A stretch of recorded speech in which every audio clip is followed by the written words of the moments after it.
கிறிஸ்துவில் அன்பானவர்களே, இயேசு கிறிஸ்துவின் விலையேற பெற்ற நாமத்தில் நான் உங்களை வாழ்த்துகிறேன். கர்த்தர் உங்களை ஆசீர்வதிப்பார். இன்றைய அனுதின உணவில் கர்த்தர் நமக்கு கொடுக்கிற வார்த்தை உபாகமம் 32:4. அவர் கன்மலை, அவர் கிரியை உத்தமமானது, அவர் வழிகளெல்லாம் நியாயம், அவர் நியாயக்கேடில்லாத சத்தியமுள்ள தேவன், அவர் நீதியும் செம்மையுமானவர். கடவுளுடைய தன்மையை இங்கே சொல்கிறார். என்னென்னு, அவர் உத்தமமானவர், அவரோட வழியிலையெல்லாம் நியாயம் இருக்கும், அவர் நியாயக்கேடு இல்லாத சத்தியமுள்ள தேவன், நீதியும் செம்மையுமானவர் அப்படின்னு சொல்லி ஆண்டவரை பற்றி இங்கே சொல்கிறார். அன்பானவர்களை, எதுக்காக நாம் இந்த ஆண்டவராகிய இயேசு கிறிஸ்துவை பின்பற்றணும்? எதுக்காக இயேசு கிறிஸ்துவோட வழிகளை பின்பற்றணும்? எதுக்காக இயேசு கிறிஸ்துடைய போதனைகளை பின்பற்றணும்? அந்த போதனைகளும் அந்த வழிகளும் நம்மை எங்கே கொண்டு போய் விடும் அப்படிங்கிற அந்த ஒரு விஷயத்தை நம்ம உணர்ந்துக்கணும். ஏதோ தான் தோன்றித்தனமாக எல்லாரும் சொல்கிறாங்களே அப்படிங்கிறதுக்காக வேண்டி நாம் ஆண்டவரை பின்பற்ற கூடாது. அப்போ இயேசு கிறிஸ்துவை பின்பற்றினா நம்ம யாரிடத்துல போய் சேரப்போம்? அவர் ஒரு தேவனை வணங்கும்படியாக சொல்கிறார், ஒரு வழிபாட்டு முறையை நமக்கு கற்றுக் கொடுக்கிறார். பரலோகத்தில் இருக்கிற ஒரு தேவனிடத்திற்கு நான் உங்களை அழைத்து செல்லுகிறேன்னு சொல்கிறார். என் வார்த்தைகளும் என்னுடைய போதனைகளும் உங்களை சத்தியத்தின் வழியிலே நடத்தி பிதாவின் இடத்திற்கு உங்களை அழைத்து செல்லும் அப்படின்னு சொல்லி சொல்கிறார். நானே சத்தியம், நானே வழி, நானே ஜீவன் சொல்லி சொல்கிறார். அப்போ இதில் நம்ம என்ன புரிஞ்சுக்கிட்டு இருக்கிறோம் அப்படிங்கிறது தான் ரொம்ப முக்கியமான ஒரு விஷயம். அப்போ இயேசு கிறிஸ்துவை பின்பற்றினா நம்ம யாரிடத்துல போய் சேர்றோம், நம்ம சேரக்கூடியவர் எப்படிப்பட்டவர், அது ரொம்ப முக்கியமானது இல்லையா? அவர் இப்போ பேராசைக்காரராகவோ அல்லது விபச்சாரக்காரராகவோ வேசிக்கல்லராகவோ அல்லது பொறாமை உள்ளவராகவோ அல்லது பெருமை உள்ளவராகவோ அப்படி இருக்கிறாங்களா அப்படின்னா இல்லை. ஏன்னா அவர் எப்பொழுதுமே மனிதர்களை நேசிக்கிறவர், நம்மீது நேசம், நம்மீது பாசம், நம்மீது அன்புள்ளவர். அவர்கிட்ட தான் நம்மை கொண்டு போய் சேர்க்க போறார். நம்முடைய ஆண்டவராக இயேசு கிறிஸ்துடைய வார்த்தைகள் நம்மை அவரிடத்துல கொண்டு போய் சேர்க்கும், பிதாவாகிய தேவனிடத்துல கொண்டு போய் சேர்க்கும். பழைய ஏற்பாட்டின் காலத்தில் கண்ணுக்கு கண், பல்லுக்கு பல், இப்படியெல்லாம் பல சட்டங்கள் எழுதப்பட்டிருக்கும். அது ரொம்ப பயங்கரமாக இருக்கும். பழைய ஏற்பாட்டின் காலம் ரொம்ப பயங்கரமாக இருக்கும். பழைய ஏற்பாட்டின் தேவன் அல்ல நம்முடைய தேவன், இப்படியெல்லாம் வேறு பிரித்து சொல்லுவாங்க. அது எல்லாமே ஏதோ அவர்கள் அறிந்து கொண்டதை சொல்லுகிறார்களே தவிர உண்மை நிலவரம் என்ன என்று வேதம் சொல்லுது. பாருங்க, பிதாவாகிய தேவன் எப்படிப்பட்டவரா? அவர் தான் அந்த கண்மலையன். இந்த உலகத்திற்கு இயேசு கிறிஸ்துவாக நித்திய கண்மலையாக வந்தவரே அவர்தான். அவருடைய வார்த்தைகள் தான் நித்திய கண்மலை, நமக்கு எப்பொழுதும் பாதுகாப்பாக இருக்கக்கூடியவர். அவர் நம்முடைய தாகத்தை தீர்க்கக்கூடிய, இந்த கண்மலையில் இருந்து தண்ணீரை புறப்பட செய்து நம்முடைய தாகத்தை தீர்க்கக்கூடிய ஒரு உன்னதமான தெய்வம் பிதாவாகிய தேவன். அடுத்து சொல்றார் பாருங்க, அவர் கிரியை உத்தமமானது, அவருடைய செயல்கள் எதிலுமே தவறு இருக்காது, அவருடைய செய்கையில எதிலுமே சுயநலம் இருக்காது, அவரோட செய்கைகளை எப்பொழுதுமே ஒரு ஒரு பெருமிதம் இருக்காது.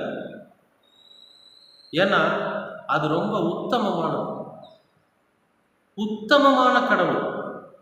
அப்புறம் சொல்றார் பாருங்க,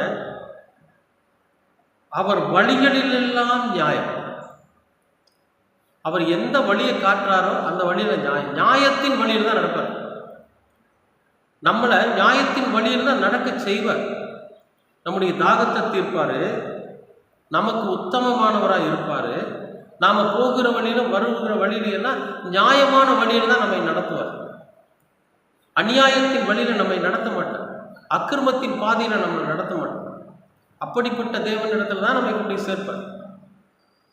அப்புறம் சொல்றாரு பாருங்க, அவர் நியாயக்கேடு இல்லாத சத்தியம் உள்ளது, யாருக்கும் அநியாயம் செய்ய மாட்டார்.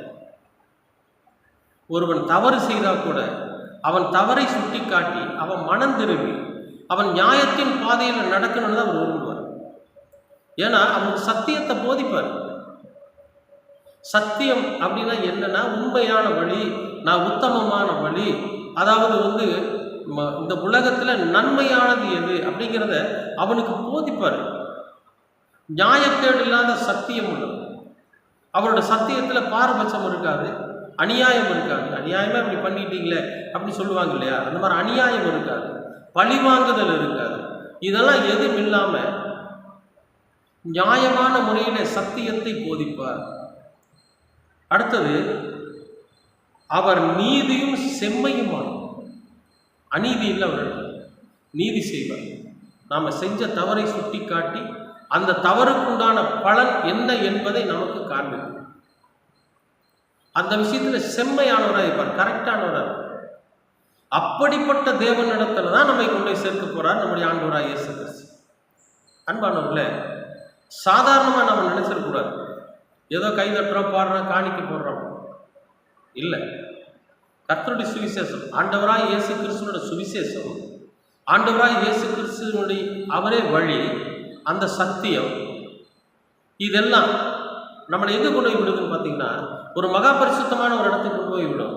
அந்த மகா பரிசுத்த ஸ்தலத்தில் இருக்கக்கூடிய தேவனானவர் எப்படிப்பட்டவர்னா, அவர் நமக்கு தாகத்தை தீர்க்கிற கண்மலை, உத்தமமான செயல்களை செய்கிறவர், நியாயமான வழியில் நம்மை நடத்துகிறவர், அநியாயமான காரியத்தை செய்யாமல் நியாயமுள்ள சத்தியத்தை நமக்கு போதிக்கிறவர், அவர் நீதி. அப்போ எதுக்காக நம்ம பயப்படணும்? இப்படிப்பட்ட ஒரு தேவனுடைய சமூகத்திலே, அப்படிப்பட்ட ஒரு தேவனுடைய செட்டைகளுக்கு கீழாக நாம் ஒளிந்திருக்கிற போது, நாம் மறைந்திருக்கிற போது நம்ம எதுக்காக கவலைப்படணும் சொல்லுங்க. அதுக்கு நம்மை இயேசு கிறிஸ்துவின் இடத்துல ஒப்பு கொடுக்கும். இயேசு கிறிஸ்துடைய வார்த்தைகளை ஏற்றுக்கொண்டு இருக்கிறவர்களாக நாம் கிறிஸ்துவுடைய போதனைகளை ஏற்றுக்கொண்டு அவரிடத்தில் நம்மை ஒப்படைக்கணும். முழுமையாய் நாம் ஒப்படைக்கிற போது நிச்சயமாகவே இப்படிப்பட்ட மகா பரிசுத்தம் உள்ள தேவனுடைய இடத்திற்கு நாம் போக முடியும். கண்டிப்பாக உங்களுக்கும் எனக்கும் கர்த்தர் ஆண்டவராக இயேசு கிறிஸ்து அப்படி ஒரு வாய்ப்பை நமக்கு உருவாக்கி கொடுப்பார். நாம் அதற்கு ஆயத்தமாகும். கர்த்தர் உங்களை ஆசீர்வதிப்பார். அன்பின் பரலோக பிதாவே, அருமையான நல்ல இந்த அனுதின உணவிற்காக உமக்கு நன்றி. இந்த நாளை நீர் ஆசீர்வதித்து கொடுத்ததற்காகவும் நன்றி. உம்முடைய திருக்குமாரனாம் இயேசு கிறிஸ்துவனுடைய போதனைகளும் அவருடைய வார்த்தைகளும் அவருடைய வழிகளும் எங்களை உம்மிடத்தில் கொண்டு வந்து சேர்க்கிறது என்பது உண்மையானது. நீர் எப்படிப்பட்டவர் என்பதை இந்த வேதத்தில் நாங்கள் அறிந்து வாசித்து அறிந்து கொண்டோம். நீர் உத்தமமும் செம்மையுமான, நீர் உண்மையுள்ளவர், நீர் சத்தியம் உள்ளவர், நீர் அநியாயத்திற்கு துணை போகாத தேவன் என்பதை உணர்ந்து நாங்களும் எங்களை அவ்வழியிலே நடத்தி கொள்ள நீர் எங்களுக்கு கிருபை பாராட்டு. உம்முடைய இரக்கமும் உம்முடைய கிருபையும் உம்முடைய சத்தியமும் எங்களை வழிநடத்த உமது திருக்குமாரனாம் இயேசு கிறிஸ்துவின் வழியாய் கேட்கிறோம் நல்ல பிதா. ஆமென், ஆமென், ஆமென்.